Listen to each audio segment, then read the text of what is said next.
Hello everyone, welcome to my kitchen. તો મિત્રો, આજે હું તમારી સાથે શેર કરવાની છું વાસેટીની ભાજીની રેસીપી. તો તમે જોઈ શકો છો કે અહીંયા મેં વાસેટીની ભાજી લીધી છે. તો આ વાસેટીની ભાજીની હું રેસીપી શેર કરીશ. તો આ વાસેટીની ભાજી ચોમાસામાં ખાવાની ખૂબ જ મજા આવે છે. વિટામિનથી પણ ભરપૂર હોય છે અને ખૂબ જ મીઠી લાગે છે અને રોટલા સાથે તો ખાવાની ખૂબ જ મજા આવશે. તો મિત્રો, આ રેસીપી એન્ડ સુધી જરૂરથી જોજો, સ્કીપ બિલકુલ પણ નહીં કરતા. અને મિત્રો, મારી ચેનલમાં હજી સુધી તમે નવા હોય તો મારી ચેનલને લાઈક કરજો, શેર કરજો, સબસ્ક્રાઈબ કરજો અને મારા આવા જ નવા વિડીયોને જોવા માટે બેલ આઇકોન બટનને પ્રેસ કરજો, જેથી કરીને તમને મારા નવા વિડીયોની નોટિફિકેશન સૌથી પહેલા મળે. તો ચાલો બનાવવાનું સ્ટાર્ટ કરીએ.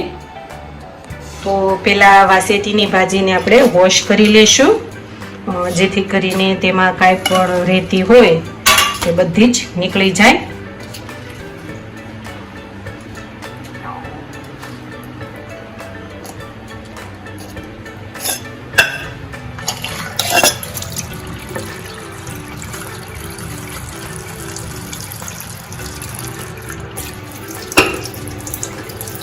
તો આ રીતના વોશ કરી લેવાની છે.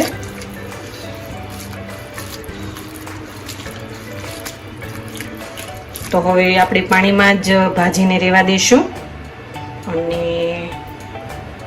તેનો આપણે વઘાર કરીશું. તો ભાજી માટે મેં અહીંયા લસણ લીધું છે, તેને ફોલી લીધું છે. તો તેના નાના નાના પીસ કરી લઈશું. ગેસ ઓન કરીશું. બાઉલ મૂકીશું.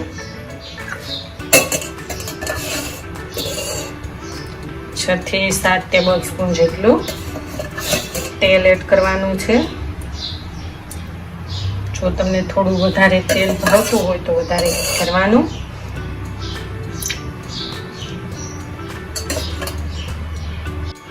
તો મેં અહીંયા લસણને આ રીતના કટિંગ કરી લીધું છે, તો તેને આપણે એડ કરી દઈશું.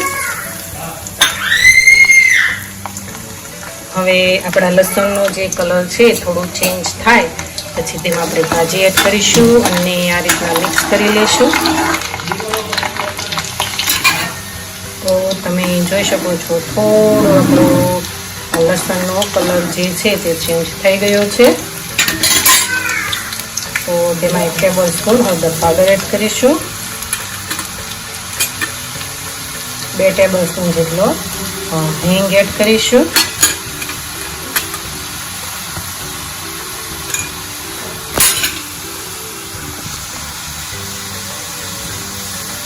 ભાજી એડ કરીશું.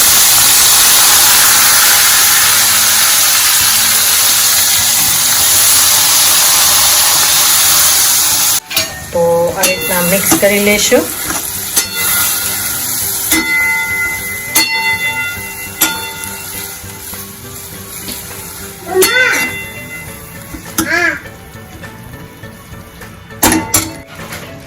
તો હવે તેને આપણે ઉપર ડીશ ઢાંકી દઈશું અને 5 મિનિટ સુધી કૂક થવા દેશું. તો હવે આપણી 5 મિનિટ જેવું થઈ ગયું છે. તો ડીશ લઈ લેશું.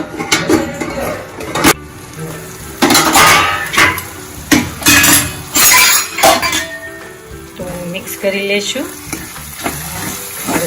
હલાવી લેવાનું છે. હવે તેને ખુલ્લી જ હજી આપણે શેકાવા દેવાની છે 5 મિનિટ જેવું. તો 2 ટેબલ સ્પૂન જેટલો ચટણી પાવડર એડ કરીશું.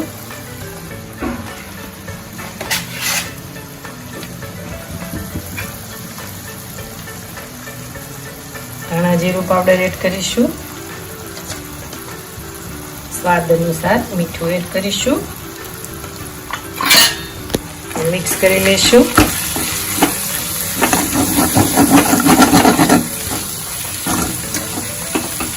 તો તમે જોઈ શકો છો કે આપણી વાસેટીની ભાજી છે તે એકદમ ટેસ્ટી એવી બનીને રેડી થઈ ગઈ છે. તો ગેસ ઓફ કરી અને તેને આપણે એક બાઉલમાં ટ્રાન્સફર કરી લઈશું.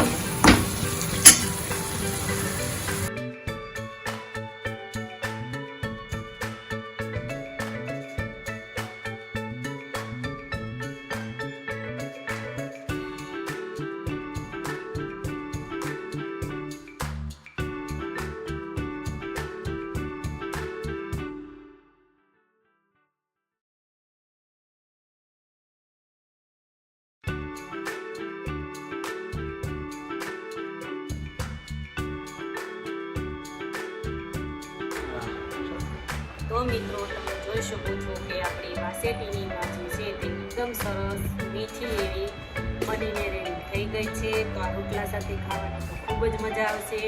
તેની સાથે મેં અહીંયા લીલાનું અથાણું લીધું છે, બોળેલું લીંબુ લીધું છે. તો એકદમ ટેસ્ટી. જો આ રીતના ખાશો તો ખાવાની ખૂબ જ મજા આવી જશે. તો મિત્રો હવે આપણે નવા વિડીયો સાથે ફરી મળીશું. Thank you for watching. Bye bye.